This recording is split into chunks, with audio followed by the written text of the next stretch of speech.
ओम शांति।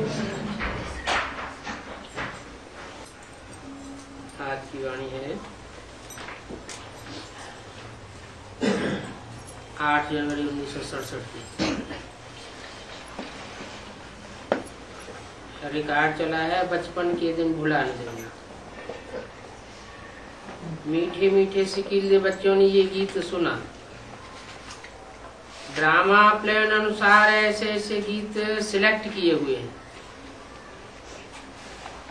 मनुष्य चक्रित होते हैं कि ये क्या नाटक है कि रिकॉर्ड पर वाणी चलाते हैं।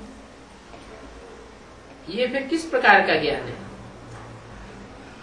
शास्त्र वेद उपनिषद आदि छोड़ दिए और ये रिकॉर्ड के ऊपर वाणी चलाते हैं। ये बातें भी तुम बच्चों की बुद्धि में हैं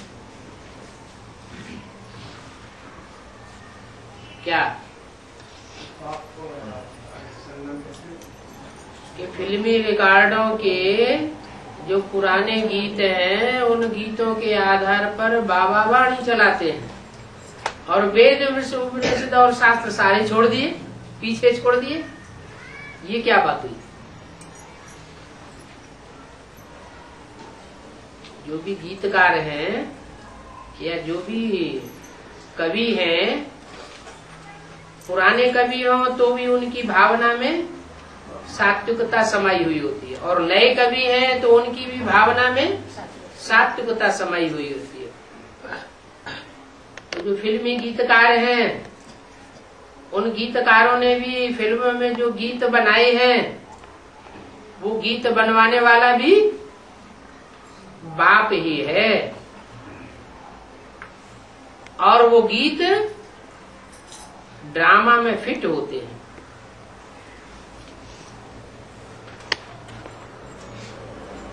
तुम बच्चों की बुद्धि में है कि हम बेहद के बाप के बने हैं,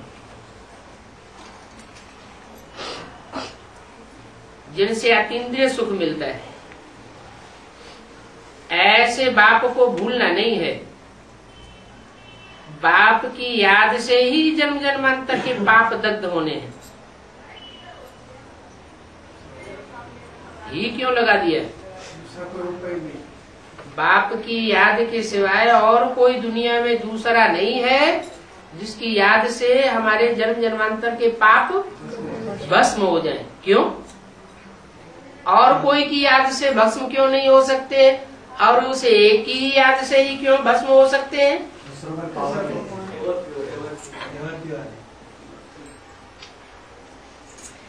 क्योंकि उसके पाप और पुण्य कर्मों का कोई खाता कभी बनता ही नहीं है।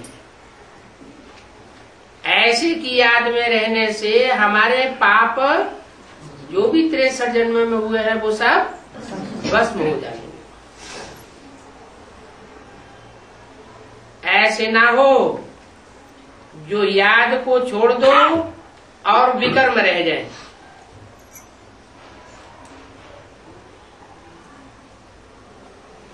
माया काय में इंटरफियर करती है? याद में इंटरफियर करती है और माया के इंटरफियर करने से तुम कमजोर पड़ जाओ और याद को छोड़ दो तो क्या रिजल्ट होगा? जो विकर्म है पूर्व जन्मों के वो बाकी रह जाते। पाप कर्म रह जाएंगे तो सजा खानी पड़ेगी। सजा खानी पड़ेगी तो दुनिया में भी ऐसे ही होता है कि जो सजा याफ्ता होते हैं उनको ऊंची नौकरी नहीं मिलती।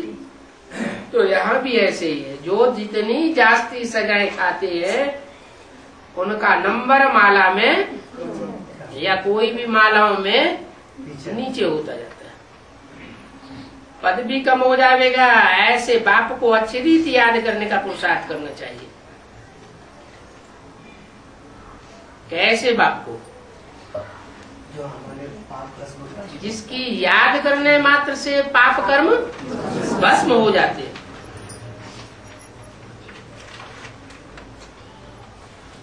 अच्छा, पापी की याद करेंगे तो क्या होगा? महापापी की याद करेंगे तो पाप बढ़ेंगे और उसमें पाप है ही नहीं, निष्पाप है। कहते ना ये आदमी तो निष्पाप है। निष्कलंक है, इसको कोई कलंक नहीं लगा सकता, इसको कोई पाप लग नहीं सकता, पापी नहीं है, निष्पापी है। तो ऐसे के संग से हम भी निष्पापी बन जाएंगे।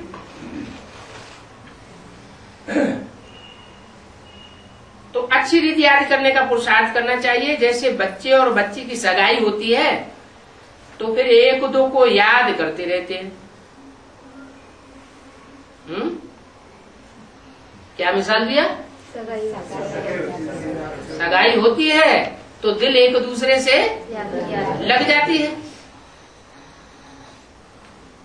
तुम्हारी भी सगाई हुई है, फिर जब तुम कर्मातीत अवस्था को पाते हो तब फिर विष्णुपुरी से जाओगे।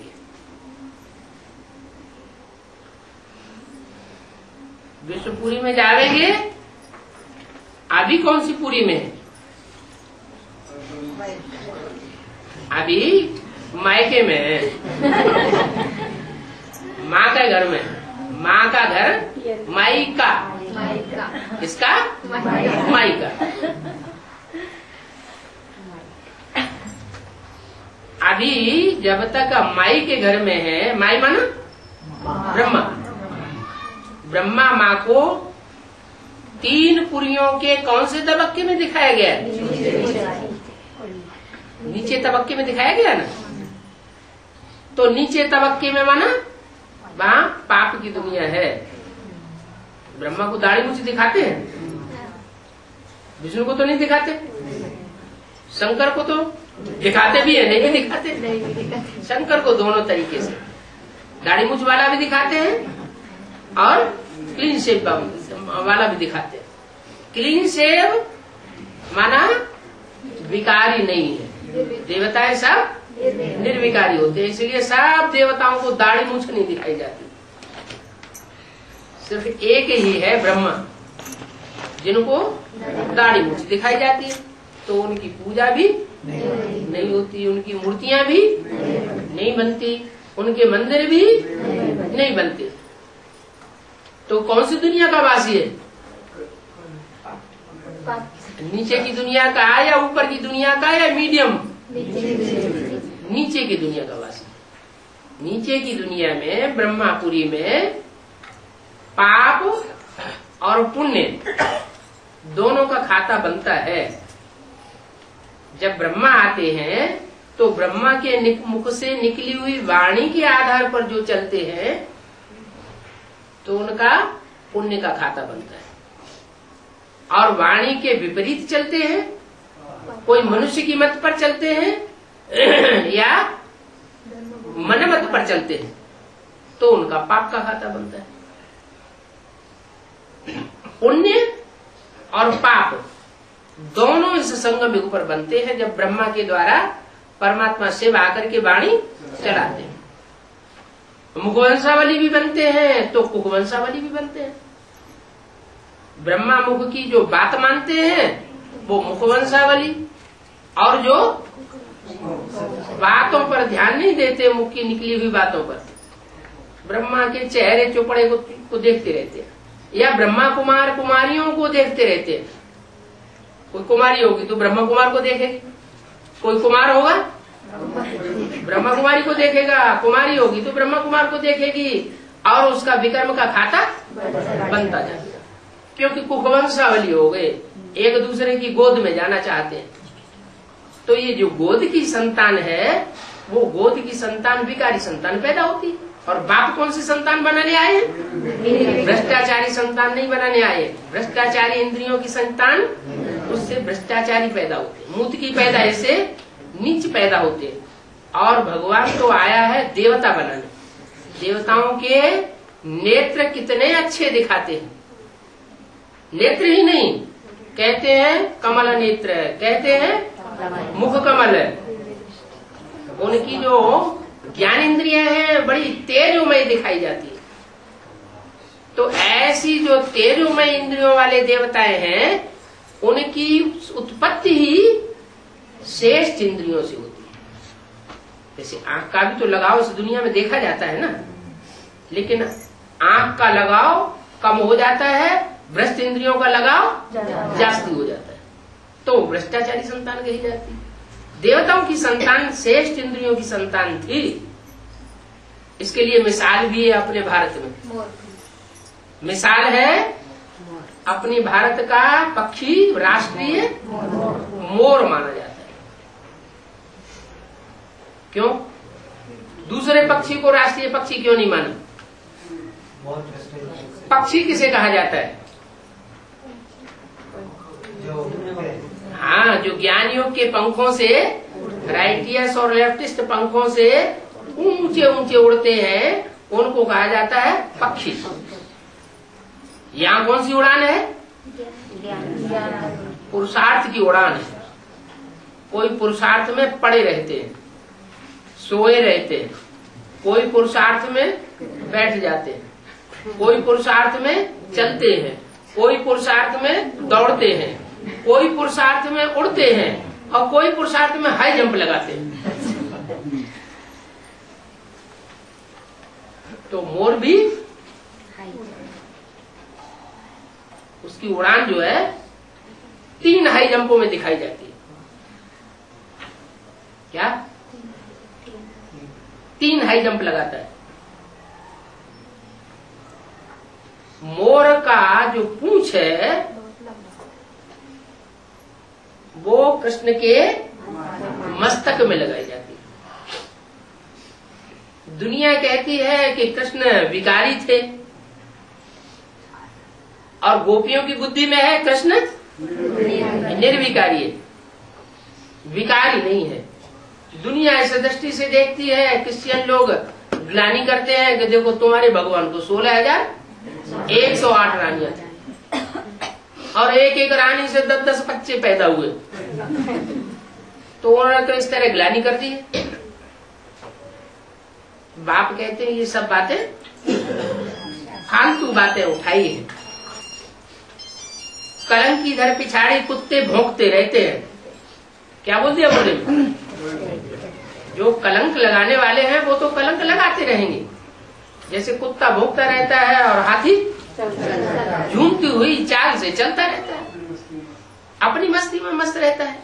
तो ऐसे ही इस संगम युग के टाइम पर जो श्रेष्ठ पुरुषार्थी हैं वो पवित्रता की धारणा करते हैं, और जितनी ही पवित्रता की धारणा करते हैं उतनी ही पुरुषार्थ में ऊंची उड़ान भरते हैं। पवित्र रहेंगे तो ऊंची उड़ान भरेंगे। ब्राह्मणों की जीवन का अनुभव होगा, 20 बार का अनुभव होगा। जब विकार में गिरते हैं तो बुद्धि डल हो जाती है, और जब निर्विकारी रहते हैं तो बुद्धि हाई स्टेज पर रहती है। क्यों? क्योंकि प्योरिटी में वो ताकत है जो दुनिया के हर काम करा लेती है। देवताएं कोई धंधा नहीं करते थे सत्ययुग त्रेता में, सिर्फ पवित्र थे। तो पवित्रता की पावर से नेचर जो है उनका भाव स्वभाव पवित्र होने के कारण कुदरत उनको हर चीज मुहैया कराती थी। दुनिया का कोई ऐसी सुख साधन सामग्री नहीं है जो देवताओं को प्राप्त न होती हो। तो ये कौन सी पावर हुई? प्योरिटी की पावर हुई। ये प्योरिटी की पावर जो है वो कहां से आती है? एवर प्योर से आती है। इस सृष्टि पर एवर प्योर कोई नहीं है। नंबरवार पवित्र आत्माएं हैं। देवात्माएं बहुत पवित्र माने जाते हैं। देवात्माओं में भी नंबरवार है। कोई 16 कला संपूर्ण, कोई 15, कोई 14 कला संपूर्ण, कोई 8.25 कला संपूर्ण। जब 8 कलाएं रह जाती हैं तो मनुष्य कहे जाते हैं द्वापर युग से। तो देवताई जो स्वभाव बनता है वो उनकी प्योरिटी की पावर के आधार पर बनता है। ये प्योरिटी की पावर काहे से इकट्ठी होती है? याद से इकट्ठी होती है, याद से भी इकट्ठी होती है। और कोई कोई का स्वभाव संस्कार भी ऐसा होता है अनेक जन्मों का कि वो अनेकों के संपर्क संसर्ग में नहीं आते। तो अनेकों के संपर्क में ही नहीं आएंगे, अपने को बचाते रहेंगे, तो पवित्र ही बने रहेंगे या अपवित्र बनेंगे? तो पवित्र बने रहते हैं। कोई कोई ऐसे होते हैं बड़े रिजर्व रहते हैं, हाँ, दूसरों से बात भी नहीं करते, संग में ही नहीं आते। तो वो तो जैसे रिजर्व बैंक ऑफ इंडिया हो गई। अपने भाव स्वभाव संस्कार के आधार पर उनमें प्योरिटी की पावर इकट्ठी हुई बनी रहती है। फिर कोई ऐसे होते हैं कि प्योरिटी की पावर इकट्ठी भी बहुत करते हैं, फिर संग के रंग में भी जास्ती आते हैं। ये कौन सी आत्माएं होती है? हाँ, जो भारत के राजाएं हैं वो याद भी बहुत करते हैं, याद करने में भी बहुत तीखे, और फिर शक्ति को खर्चा करने में भी बहुत तीखे। विदेशियों में धर्म में ये धारणा बनाई गई कि 3-4 शादियां भी कर सकते हैं। क्रिश्चियंस में ये धारणा बनाई गई ज्यादा से ज्यादा डाइवोर्स दो, ज्यादा से ज्यादा बच्चे पैदा करो ताकि जनरेशन बढ़ जाए। तो उन्होंने तो इतनी लिमिट रखी, और भारत के राजाओं ने क्या किया? भारत के राजाओं ने तो लिमिट त्याग दी, तोड़ दी, अनलिमिटेड। और कृष्ण का मिसाल पकड़ लिया कि कृष्ण जब 16,108 रानियां रख सकते हैं तो 240 तो फिर टू मैनी क्वींस का पहाका बन जाता है। अनेकों रानियां होंगी तो राजकाज क्या संभालेगा? फिर बुद्धि सारी उन्हीं में खप जाती है। तो वो आत्माएं वो हैं जिन्होंने जन्म जन्मांतर राजा ही किए। एक तो विकारी राजाएं होते हैं और एक होते हैं निर्विकारी राजाएं। निर्विकारी राजाएं होते हैं सत्यपुत्री तरह, और विकारी राजाएं होते हैं द्वापर कलयुग। निर्विकारी राजाओं के सामने विकारी राजाएं माथा टेक दे रहे हैं। मंदिर में जाते हैं, राजा विक्रमादित्य ने मंदिर बनाया, मंदिर में जाकर के माथा टेकता था कि नहीं? किसके सामने? लक्ष्मी नारायण के सामने जाकर माथा टेकता था। तो विकारी राजा ज्यादा बड़े हुए या निर्विकारी राजा ज्यादा बड़े हुए? निर्विकारी राजा बड़ा। लेकिन माथा टेकने वाले ये नहीं समझे कि हम जो माथा टेकते हैं वो किसके स्वरूप के सामने माथा टेकते हैं? निर्विकारी के सामने तो माथा टेकते हैं, लेकिन वो तो जड़ मूर्तियां हैं। वो जड़ मूर्तियां किसकी हैं ये नहीं जाना। वो जड़ मूर्तियां स्वयं माथा टेकने वालों की ही मूर्तियां। आपे ही पूज्य, आपे ही पुजारी बन गए। अभी शिव बाप आकर के रहस्य हमको बताते हैं कि मैं पूज्य और पुजारी नहीं बनता। वास्तव में तुम बच्चे ही पूज्य बनते हो, तुम बच्चे ही पुजारी बनते हो। सतयुग में तुम पूज्य थे। पूज्य तुमको बनाया किसने? जो एवर पूज्य है। पूजा का आधार होता है प्योरिटी। देवताएं सिर्फ होते हैं पूज्य, पवित्र, और देवताओं को बनाने वाला होता है एवर प्योर। किस आधार पर एवर प्योर का टाइटल मिलता है? जनवर के चक्कर में नहीं आते हैं, इसलिए उनको एवर प्योर का टाइटल मिल जाता है। इसका मतलब जो आत्मा एक जन्म लेती हो षष्ठी रूपी रंगमंच पर, वो फिर एवर प्योर के बाद उसका नंबर लगना चाहिए।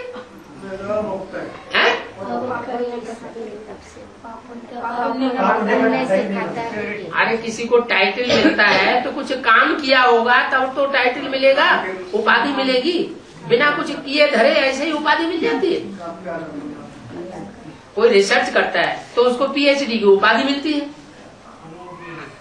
हाँ, और जो भी है वो जो भी मनुष्य आत्माएं हैं वो संग के रंग में आती हैं। संगात संजायते कामा, क्या?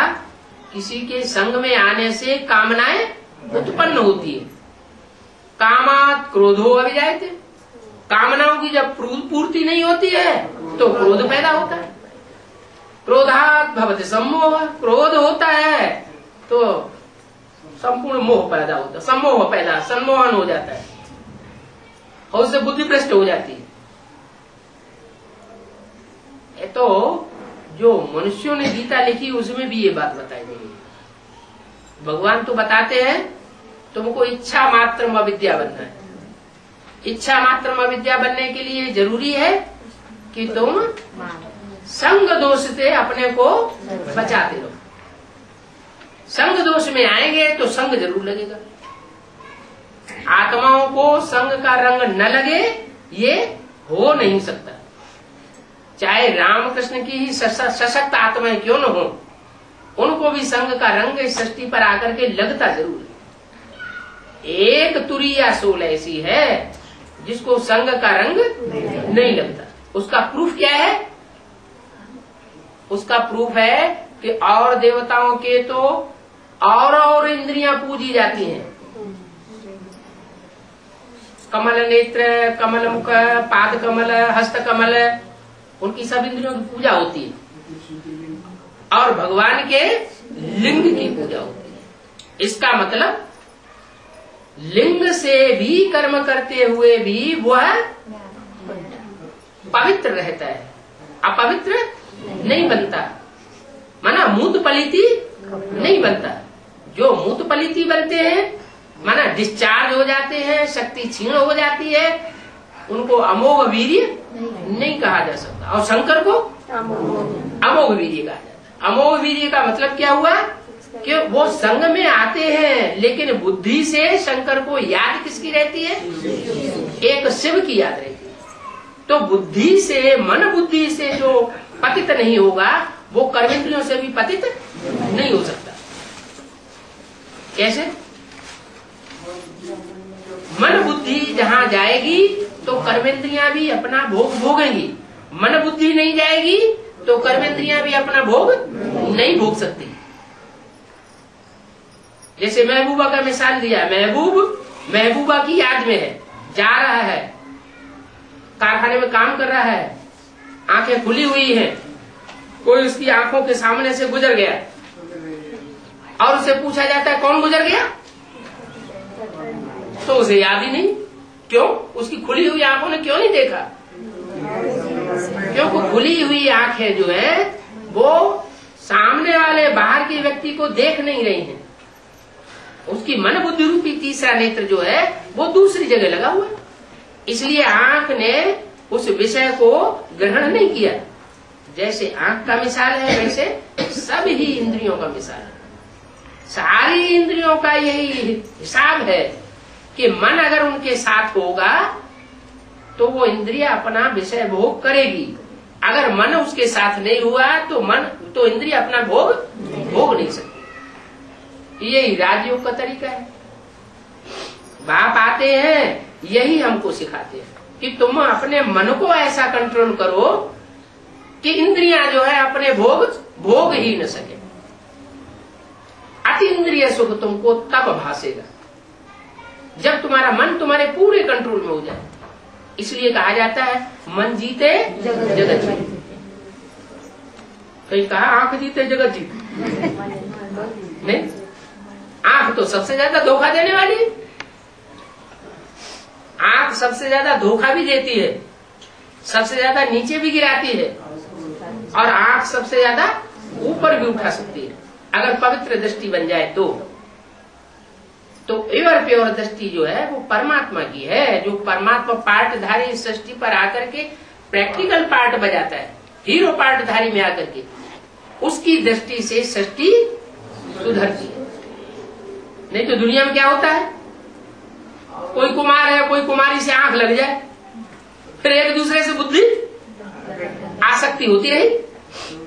तो जब बुद्धि आसक्त होती रहेगी तो दोनों एक दूसरे के नजदीक पहुंचना चाहेंगे। दूसरे के नजदीक एक दूसरे के पहुंचेंगे तो संग का रंग लगेगा, संग का रंग लगेगा तो फिर अटैचमेंट पक्का हो जाता है। वो ऐसा पक्का अटैचमेंट हो जाता है कि अनेक जन्मों में भी छूटता नहीं। अब यही उल्टी चाड़ी चढ़ाने के लिए बाप आया हुआ है। बाप कहते हैं तुम अपने वाइब्रेशन को ऐसा स्थिरियम बनाओ कि दृष्टि भी तुम्हारी स्थिर हो जाए।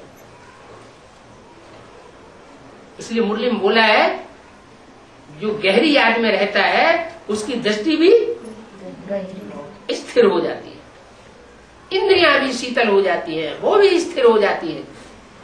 याद में रहने वाले की ये निशानी है कि उसकी इंद्रियां स्थिर हो जाएंगी। लास्ट में ऐसे ही होगा। कर्मातीत अवस्था माने कर्मेंद्रियों से अतीत की स्टेज हो जाएगी। कर्मेंद्रियों से हम सुख नहीं भोगेंगे। कैसे सुख भोगेंगे? मन बुद्धि से डायरेक्ट वाइब्रेशन के आधार पर सुख भोगेंगे। मिसाल पपीता का वृक्ष होता है नर और मादा। मादा यहाँ खड़ा हुआ है और पपीता नर वृक्ष बहुत 2 किलोमीटर दूर खड़ा हुआ हो, बाकी कहीं भी ना हो, तो वो उतनी दूर से अपने वाइब्रेशन से उस पराग को खींचेगा और फल देगा। अगर नर वृक्ष 2 किलोमीटर के दायरे में न हुआ तो फल दे नहीं सकता। तो जड़ा जीव जंतुओं में ऐसा हो सकता है। मोर का मिसाल, मोर जो है वो डांस करता है और मोरनी उसका आंसू पी लेती है। श्रेष्ठ इंद्रिय है नेत्र, उस आंसू से ही उसका गर्भ रह जाता है।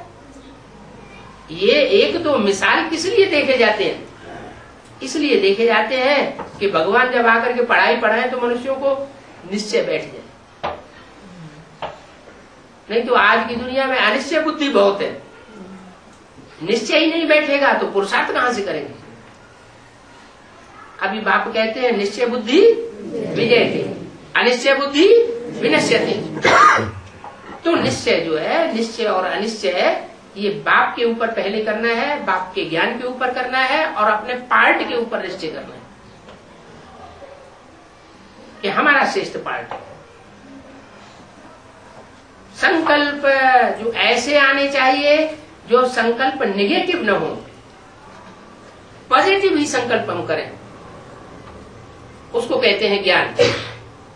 अगर अज्ञान होगा तो नेगेटिव संकल्प ज्यादा पैदा होंगे। ज्ञान कहां से आता है? अज्ञान कहां से आता है? ज्ञान आता है एक बाप से, भगवान से, और अज्ञान आता है अनेकों सिर वाले, 10 सिर वाले रावण से। अनेक मतों से होता है अज्ञान और एक मत से होता है ज्ञान। ज्ञान माने जानकारी। वेद भाषा बताई गई, कहते हैं ब्रह्मा के मुख से वेद निकले। विद माने जानना, विद से बनता है विद्वान। विद्वान माने बहुत बड़ा जानकारी रखने वाला। तो ब्रह्मा के मुख से वेद निकली, और तो नाम दे दिया वेद, लेकिन वास्तव में सच्चाई की जानकारी का खजाना ब्रह्मा के मुख से तब निकलता है जब सुप्रीम सोल ज्योति बिंदु शिव उसमें प्रवेश करता है। नहीं तो इस दुनिया में किसी के पास सच्चाई है ही नहीं, सब झूठे हैं। नंबरवार पुरुषार्थ अनुसार सत्य कोई इस दुनिया में है नहीं। कहते हैं हम सत्संग में जाते हैं, लेकिन सत्संग में कोई जाता ही नहीं। सत्य कोई है ही नहीं। सत्य सिवाय परमात्मा के, सिवाय सदगुरु के और कोई सच्चा इस दुनिया में होता ही नहीं। सिख लोग कहते हैं एक सदगुरु अकाल मूर्त, माने सदगुरु एक है और गुरु अनेक है। तो सारे गुरु जो है वो झूठे हो गए कि सच्चे हो सदगुरु हुए? जब सदगुरु है ही एक तो बाकी सब झूठे गुरु हो गए। झूठे गुरु हैं, झूठे गुरु झूठी बातें पढ़ाते हैं, तो दुनिया की मेंटेलिटी नीचे गिरती जा रही है। दुनिया में दुख दर्द बढ़ता चला जा रहा है। अभी सच्चा बाप आया हुआ और वो आता ही तब है जब ये दुनिया पूरी दुर्गति को पाती है। सतो प्रधान सतयुग में नहीं आता, सतो सामान्य त्रेता में नहीं आता, रजो प्रधान द्वापर में नहीं आता, तमो प्रधान कलयुग में भी नहीं आता। जब कलयुग का भी अंतिम चरण होता है, बहुत दुखी हो जाते हैं, तो उसे आना पड़ता है कि मैं अपने बच्चों को जाकर के, आत्माओं को जाकर के दुखी से सुखी बनाऊं, अशांत से शांत करूं जाकर। तो शांति का तरीका बताता है। पहला क्या तरीका बताता है? हाँ, तुम अपने को देह समझते हो, तो देह समझने से अशांति आती है। 5 तत्वों में बुद्धि जितनी रमण करेगी, तो जैसे मिट्टी को याद करती है। मिट्टी को याद करने से तुम्हारी बुद्धि मिट्टी बन गई। पत्थरों को याद करने से, पत्थरों की मूर्तियों को याद करने से तुम्हारी बुद्धि पत्थर बुद्धि बन गई। तुम पत्थर नहीं हो, तुम मिट्टी नहीं हो, तुम 5 तत्वों का बना हुआ पुतला नहीं हो। बाप कहते हैं तुम तो ज्योति बिंदु स्टार आत्मा हो। वो आसमान में सितारे होते हैं, जड़ सितारे, और तुम हो इस धरती के चैतन्य सितारे। मैं तो तुमको वो स्टार, वो चैतन्य सितारा बनाने के लिए आया हुआ हूँ, जिन सितारों की यादगार आसमान में 9 लाख सितारे दिखाए गए हैं, समझे जाते हैं। कहते हैं कि रानी के गले में 9 लखा हार पड़ा हुआ था। ये 9 लाख श्रेष्ठ आत्माएं हैं। रानी दुनिया की बड़ी से बड़ी होती है नारायण की पत्नी, उसका नाम होता है लक्ष्मी। उस लक्ष्मी के गले में जो प्रजा का हार पड़ता है, प्रजा माना जा, प्रमाना प्रकष्ट रूपेण जा माना जायते, जिसका प्रकष्ट रूप से जन्म होता है उसको कहा जाता है प्रजा। तो ये जो 9 लाख की प्रजा तैयार होती है, वो दिव्य जन्म से पैदा होती है। क्या? वो गर्भ से भूमूत की संतान नहीं होती है, वो पहले जन्म की संतान होगी। कैसे? दिव्य जन्म योग बल से होती है।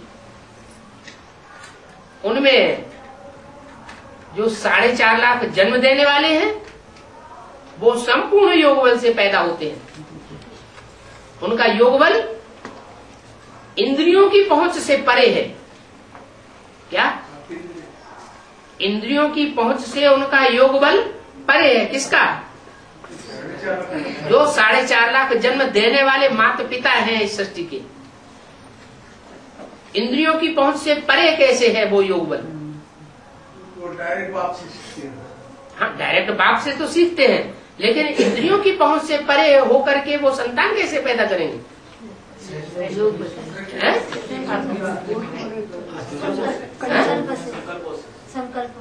हाँ, माने वाइब्रेशन से ही, उनके वाइब्रेशन में ही इतनी तीव्रता होगी कि उससे ही संतान पैदा हो जाएगी। जिसके लिए लक्ष्मी नारायण का चित्र दिखाया हुआ है। लक्ष्मी नारायण बैठ सब खड़े हुए हैं, एक दूसरे को देखते भी नहीं, और उनके बच्चे राधा कृष्ण वो एक दूसरे को दृष्टि देख रहे हैं। उनका मिसाल दिया जाता है कि राधा की दृष्टि सतयुग में कृष्ण में डूबेगी, कृष्ण की दृष्टि राधा में डूबेगी। वहाँ व्यभिचार कभी होता ही नहीं। सतयुग त्रेता द्वापर, सतयुग और त्रेता में 2500 वर्ष तक सृष्टि में कोई प्रकार का व्यभिचार नहीं होता। जब व्यभिचार नहीं होता, वैश्यावृत्ति नहीं होती, न ज्ञानेन्द्रियों की और न कर्मेंद्रियों की। ज्ञानेन्द्रियों से भी, दृष्टि से भी व्यभिचार नहीं होता, और कर्मेंद्रियों से भी व्यभिचार नहीं होता। इसलिए उस सृष्टि में सुख ही सुख होता है, दुख का नाम निशान नहीं। आज की दुनिया है वैश्यालय। ये वैश्यालय कौन से युग से शुरू होता है? द्वापर से। उसका नाम द्वापर क्यों दिया? क्योंकि 2-2 मतें हो जाती है, 2-2 धर्म हो जाते हैं, 2-2 राज्य हो जाते हैं, 2-2 कुल हो जाते हैं। तो ऐसी द्वैतवादी दुनिया है, उस दुनिया में सबको दुख मिलता है। अद्वैत जो दुनिया थी वो देवताओं की थी। वो अद्वैत देवताओं की दुनिया किसने बनाई? अद्वैत। जहाँ कोई दूसरा है ही नहीं, एक से हुआ वा दूसरा न कोई, तो उससे अद्वैत दुनिया बनती है। अद्वैत माना शिवालय और द्वैत माना वैश्यालय। अभी भगवान बाप हमारी मुट्ठी में आकर के हमारे जन्म जन्मांतर की प्रारब्ध दे रहे हैं। चाहे तो हम शिवालय के सुख भोगे और चाहे तो हम वैश्यालय का नरक भोगे। क्या भोगे? नरक। नाम क्यों दिया नरक? नाम क्यों दिया स्वर्ग? स्व माने आत्मा, ग माने गया। जो आत्मिक स्थिति में गया, देवान को छोड़ दिया, वो क्या हुआ? स्वर्गवासी हो जाता है। और नर माना मनुष्य। मनुष्य सब विकारी होते हैं, देवताएं सब निर्विकारी होते हैं। तो मनुष्य जो विकारी होते हैं, विकारी मनुष्य जो भी करेगा, नर जो करेगा, क्या करेगा? नरक। नर क्या करेगा? नरक। और स्वस्थिति क्या करेगी? स्वर्ग। तो ये अंतर पड़ जाता है।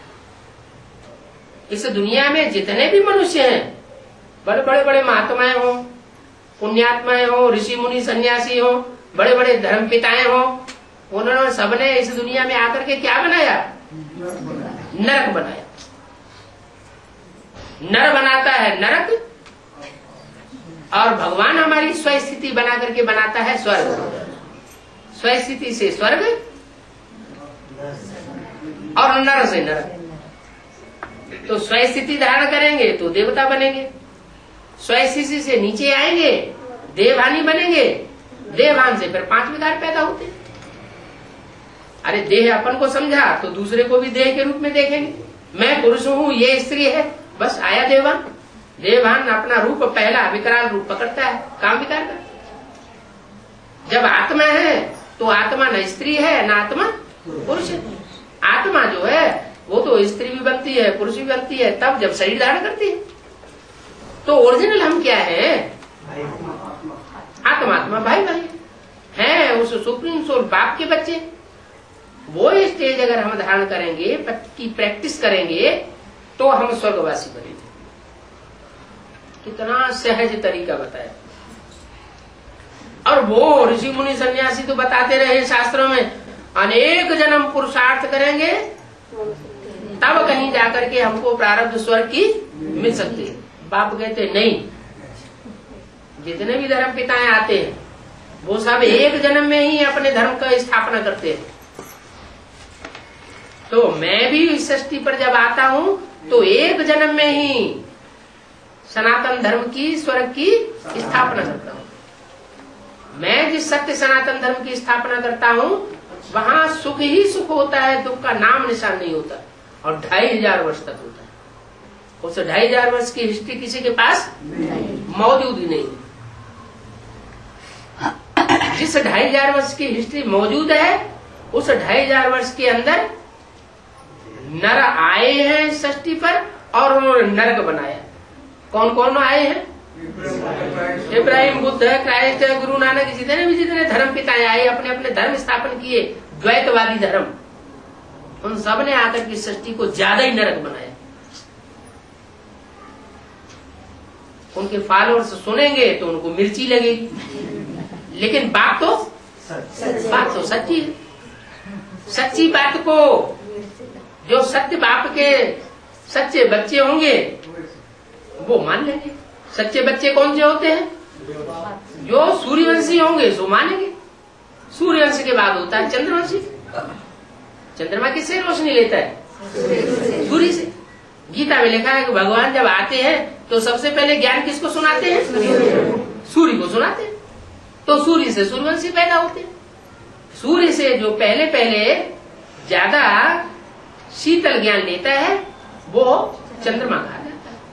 चंद्रमा से जो ज्ञान लेते हैं उसकी संतान चंद्रवंशी हुए। विषय से जो संतान बनते हैं उन्हें वैश्य कहा जाता है। वो इब्राहिम के बच्चे हुए, तब से दुनिया विशेष हुई। फिर बुद्ध आए, क्राइस्ट आए, उन सबके फॉलोअर्स बनते गए, और जितने भी फॉलोअर्स की संख्या बढ़ती गई और धर्मों की, उतना ही दुनिया में वितंडावाद बढ़ता चला गया। शुरुआत में तो हर धर्म सात्विक होता है तो अच्छा लगता है। ये सृष्टि भी एक वृक्ष है, झाड़ है। गीता में कहा गया अश्वत्थ वृक्ष, इसका नाम क्या दिया? अश्वत्थम प्राहुव्ययम। अश्वत्थ वृक्ष है। अश्व माना घोड़ा, मन रूपी घोड़ा, मनरेव आत्मा। वेदों में मन बुद्धि को ही आत्मा कहा है। ये मन रूपी घोड़ा जब स्थिर हो जाए तो इस सारे सृष्टि के राज्य को, सृष्टि रूपी वृक्ष के राज्य को पहचान सकता है। तो ये जो वृक्ष है मनुष्य सृष्टि का, इस मनुष्य सृष्टि के वृक्ष में सब पत्ते दिखाए हुए हैं। अभी सारे पत्ते मौजूद हैं। सब जानते हैं जब नए नए पत्ते निकलते हैं तो बड़े अच्छे लगते हैं, फिर वही पत्ते पुराने हो जाते हैं, पीले पड़ जाते हैं, टूट फूट जाते हैं तो सब खराब लगते हैं। तो नए नए जो भी धर्म आए इस सृष्टि पर, वो सब कोमल कोमल पत्ते थे, कोपलें, और सबको अच्छी लगती थी उस समय। तो कन्वर्ट होने लगे धड़ाधड़। ये नहीं जानते थे कि ये बाद वाले धर्म है। ये रजो प्रधान समय में आए हैं, तमो प्रधान समय में आए हैं। जो तमो प्रधान समय में आए हुए हैं वो धर्म सात्विक होंगे या तामसी होंगे? तामसी होंगे, क्योंकि तामसी दुनिया के बीच में आए। हाँ, उन धर्मों को, उन धर्म पिताओं को अपने तन में धारण करने वाली जो आत्माएं होती हैं, उनके लिए कहा जा सकता है कि वो सतयुग में थे। क्या? जो भी धर्म पिताएं आते हैं ऊपर से, वो धर्म पिताएं सतो प्रधान होते हैं या तमो प्रधान होते हैं? इस सृष्टि की आबादी बढ़ती क्यों जा रही है? 2500 साल की हिस्ट्री हमारे पास मौजूद है। नहीं, ऊपर से आत्माएं लगातार नीचे आ रही हैं, वापस नहीं जा रही है। उन आत्माओं की कैटेगरीज हैं। इस्लाम धर्म की आत्माएं आई तो इब्राहिम के पीछे पीछे झुंड के झुंड आती गई। क्रिश्चियन धर्म की आत्माएं आई तो क्राइस्ट के पीछे झुंड की झुंड आती ही गई। तो संख्या दुनिया की बढ़ती चली जा रही है। सिर्फ मनुष्यों की बात नहीं है, कीट, पशु, पक्षी, पतंगे, सबकी संख्या में बढ़ोतरी हो रही है। तो अगर इसी दुनिया की आत्मा होती तो पहले भी संख्या बढ़ जानी चाहिए, लेकिन नहीं। वो सब आत्माएं आत्मलोक से आ रही है। क्रिश्चियन लोग उस आत्मलोक को नाम क्या देते हैं? Supreme abode, soul bird. मुसलमान क्या कहते हैं? अर्श, जन्नत नहीं, अर्श। अर्श में खुदा रहता है।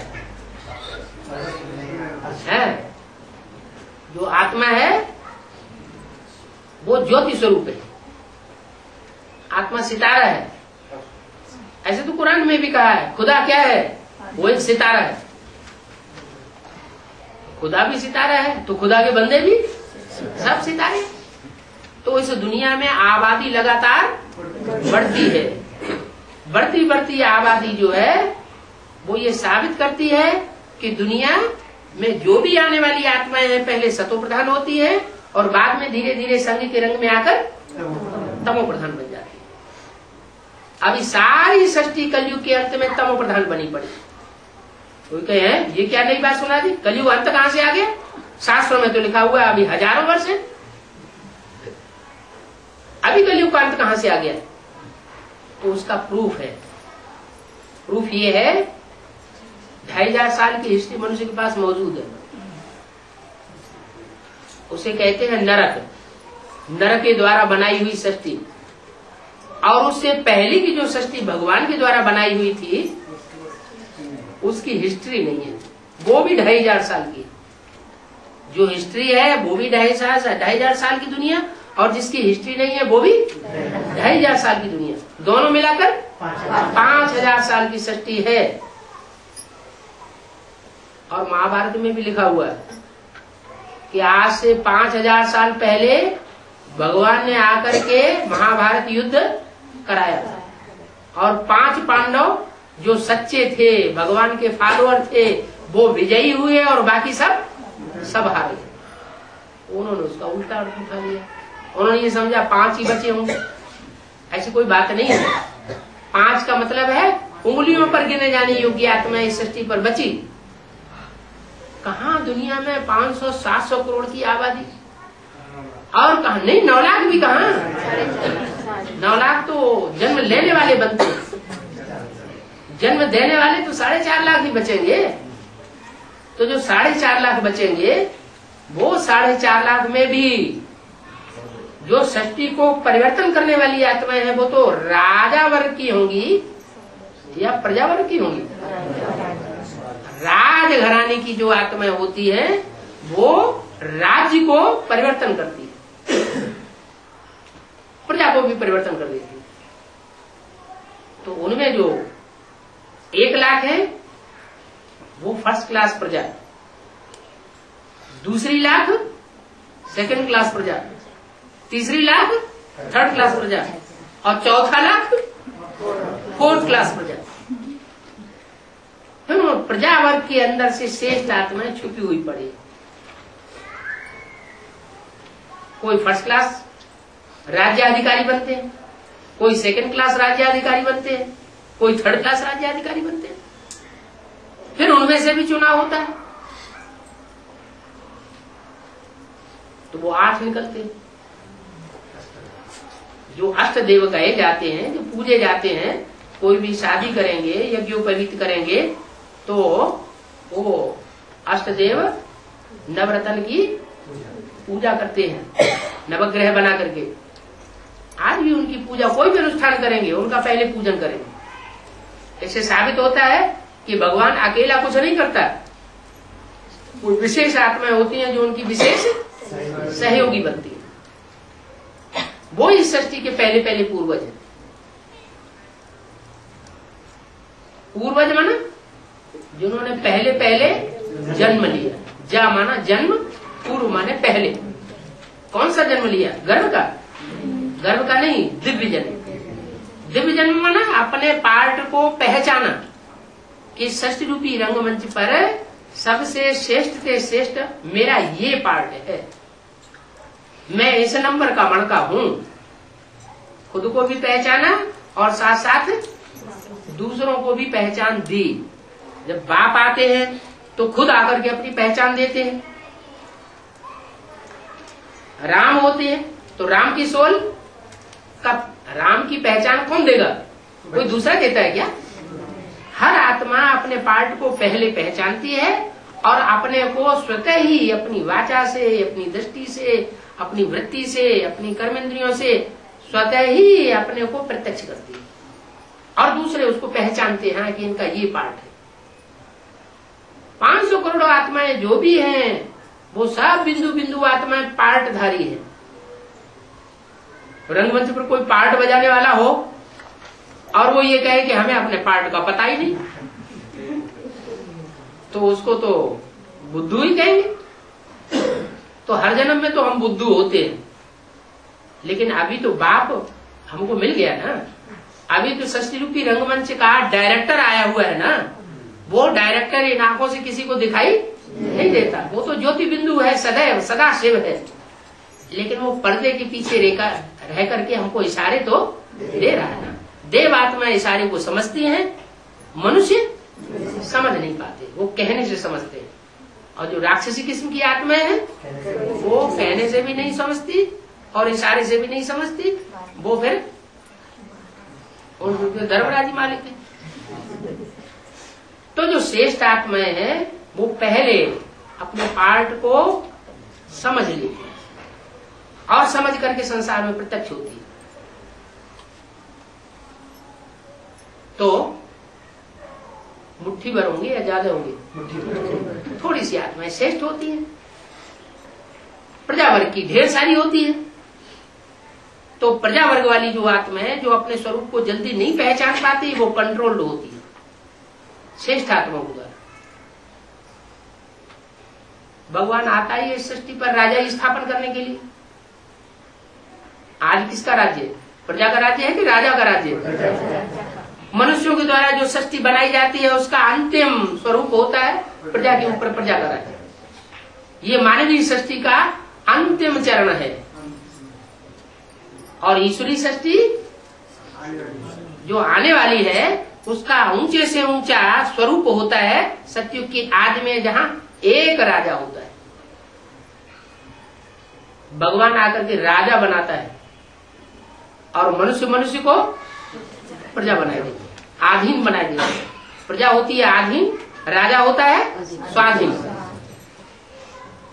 तो मनुष्य मनुष्य को स्वाधीनता नहीं सिखा सकता, भगवान आकर के हमको सच्ची स्वाधीनता सिखाता है। स्वाधीनता का, स्वतंत्रता का सम्राट शास्त्रों में शंकर जी को माना गया। क्या? स्वतंत्रता का सम्राट। तो जो खुद स्वयं स्वतंत्रता को मानने वाला होगा वो दूसरों को भी क्या बताएगा? स्वतंत्रता से जीना सिखाएगा। स्वतंत्र रहो और स्वतंत्र रहने दो। तो पहला आप पाठ आकर के परमात्मा यही पढ़ाता है। क्या? तुम सब आत्मा हो, आत्मा आत्मा आपस में भाई भाई हो। बाकी जो जितने भी संबंध इस दुनिया के चल रहे हैं वो सब झूठे हैं। अभी नहीं मानो कोई बात नहीं, मत मानो, अभी भी झूठे साबित होते जा रहे हैं। लेकिन आगे आने वाला जो समय है बहुत जल्दी, उसमें हर मनुष्य आत्मा ये रियलाइज करेगी कि कोई किसी का बाप नहीं, बाप बाप नहीं रहेगा, बच्चा बच्चा नहीं रहेगा, माँ माता ने, अभी भी माँ माता नहीं रही। उड़ीसा में इतना अकाल पड़ता है बीच बीच में कि माताएं अपने बच्चों को बेच देती है, चीड़ फाड़ के खा जाती है भूख मिटाने के बच्चों को, और लोगों को किसी को पता ही नहीं पड़ता। आगे चल करके ये स्पष्ट नजारे सामने आएंगे। पानी की बूंद नहीं मिलेगी पीने के लिए, इतना अकाल पड़ेगा जबरदस्त। कहते भी हैं जब राजा पापी होता है तो उसके राज्य में अकाल पड़ता है। तो अभी पाप की अति होती जा रही है। वो तो एक राजा होता है और यहाँ तो ढेरों राजा हैं। जो कुर्सी में बैठ रहा वही राजा अपनी राजा ही चलाता है, अपनी मनमानी करता है। तो जब ढेर राजाएं होंगे, ढेर मनमानी करेंगे तो पाप कितने हो जाएंगे? ढेर सारे पाप हो जाएंगे। तो वो पाप जो है वो सर पर चढ़कर के नाचेंगे। अभी ज्यादा टाइम नहीं रह गया, 70 साल होने जा रहे हैं भगवान को आए हुए सृष्टि पर। दुनिया के जितने भी धर्म पिताएं हैं सबने 100 वर्ष के अंदर ही, मनुष्य की आयु कितनी ज्यादा से ज्यादा 100 साल, 100 वर्ष के अंदर सभी धर्म पिताओं ने आकर अपना धर्म स्थापन किया। चाहे बौद्ध धर्म हो, चाहे इस्लाम धर्म हो, चाहे क्रिश्चियन धर्म हो। भगवान भी सृष्टि पर आकर के ब्रह्मा के द्वारा 100 साल के अंदर नई सृष्टि की स्थापना करता है और पुरानी दुनिया का विनाश करता है। और धर्म पिताएं पुरानी परंपराओं का विनाश नहीं करते, वो सिर्फ अपना धर्म स्थापन करके चले जाते हैं। और भगवान की ये सिद्ध है कि पुरानी परंपराओं का विनाश भी करता है। जो पुराने नीति, रीति, रस्म, रिवाज, कायदे, कानून, उन सब का पर्दाफाश कर देता है। ये सब झूठे हैं और सत्य सनातन धर्म की स्थापना करता है। दोनों कार्य करता है। दोनों कार्य जब संपन्न होते हैं तो श्रेष्ठ आत्माएं जो बचती हैं उनकी विष्णु के द्वारा पालना होती है। अभी वो दुनिया जल्दी ही सामने आने वाली है। 30-32 साल कोई बहुत नहीं होते हैं। टाइम बड़ी फास्ट गति से आगे दौड़ता चला जा रहा है, पता ही नहीं चलता कितना समय कितनी जल्दी बीत गया। क्या अभी बहुत थोड़ा समय रह गया। इस थोड़े से समय में बहुत कुछ कार्य होना है, बहुत परिवर्तन होने हैं। अभी तो भगवान भी गुप्त है और उसके परिवर्तन की गति भी गुप्त है। अब थोड़े समय के अंदर भी भगवान की सृष्टि पर प्रत्यक्ष होगा और परिवर्तन की गति भी तेज होगी।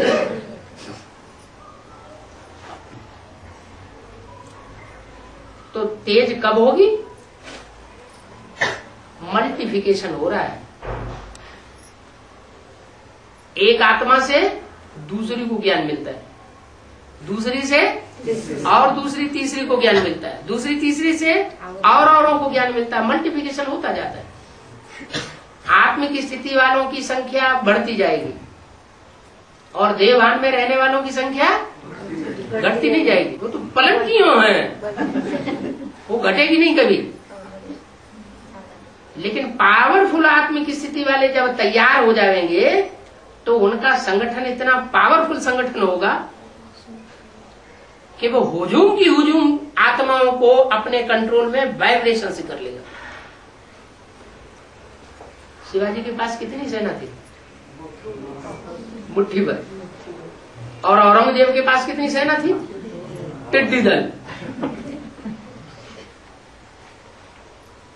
औरंगजेब जैसे शासनकर्ता को, जिसके पास लाखों की तादाद में हुजूम था सिपाहियों का, लोहे के चने चबा दिए, तो किसके साथ ही ज्यादा पावरफुल हुए? शिवाजी के साथ ही ज्यादा पावरफुल हुए। ये वही आत्माएं हैं जो सृष्टि के आदि में सूर्यवंशी बनी थी, बाप के सूर्यवंशी बच्चे बने थे। एक एक आत्मा रूहानी सोल्जर बनती है। क्या? रूहानी सोल्जर, रूहानी सिपाही। जैसे वो सिपाही होते हैं मिलिट्री में, कितना अनुशासन होता है उनके अंदर, होता है या नहीं? जितने भी महकमे होते हैं सबसे ज्यादा अनुशासन कौन से महकमे में होता है? मिलिट्री में होता है। ये भी रूहानी मिलिट्री है बाप की। क्या? इस रूहानी मिलिट्री का मार्शल, जो देवताओं में महादेव कहा जाता है, वो इस रूहानी मिलिट्री का मार्शल है। जब ये अभी तो ट्रेनिंग चल रही है, क्या अभी चुनाव हो रहा है, भारत तैयार की जाती है ना, तो पहले क्या होता है? पहले चुनाव होता है, चुनाव होने के बाद फिर उनको ट्रेनिंग दी जाती है। ये ट्रेनिंग काल चल रहा है अभी, और ट्रेनिंग जब पूरी होगी और अपने अपने पद पर जब सुशोभित हो जाएंगे, तब ये रूहानी मिलिट्री संसार में नाम वाला करेगी। अभी अंडरग्राउंड है, अंडरग्राउंड मिलिट्री भी तो होती है, जमीन के अंदर ही अंदर सारा काम उनका चलता रहता है। ऊपर दुनिया को किसी को कुछ भी पता ही नहीं चलता। तो ये भी अंडरग्राउंड मिलिट्री है। ये अंडरग्राउंड मिलिट्री बहुत पावरफुल है। पहले जन्म की प्रजा है। क्या? प्रजा भी नहीं, बड़े बड़े राज्याधिकारी तैयार हो रहे हैं, राजाएं तैयार हो रहे हैं जन्म जन्मांतर के। ये राजाई सिवाय राज्यों के और किसी को प्राप्त होती नहीं। वो दुनिया में जो पढ़ाइयां होती हैं, एक जन्म के लिए पढ़ाई पढ़ते हैं, और ये रूहानी पढ़ाई, ये राज्यों की पढ़ाई 21 जन्म के लिए तो है ही है। 21 जन्म के आधार पर जो स्वभाव संस्कार बनते हैं, वो 63 जन्म भी काम करते रहते हैं। यहाँ जिसका पुरुषार्थ करने का मात्रा जितना तीखा बन जाएगा, वो वहां एक जन्म में ही सिपाही से सम्राट बनता रहेगा। बाबर का जीवन चरित्र क्या था?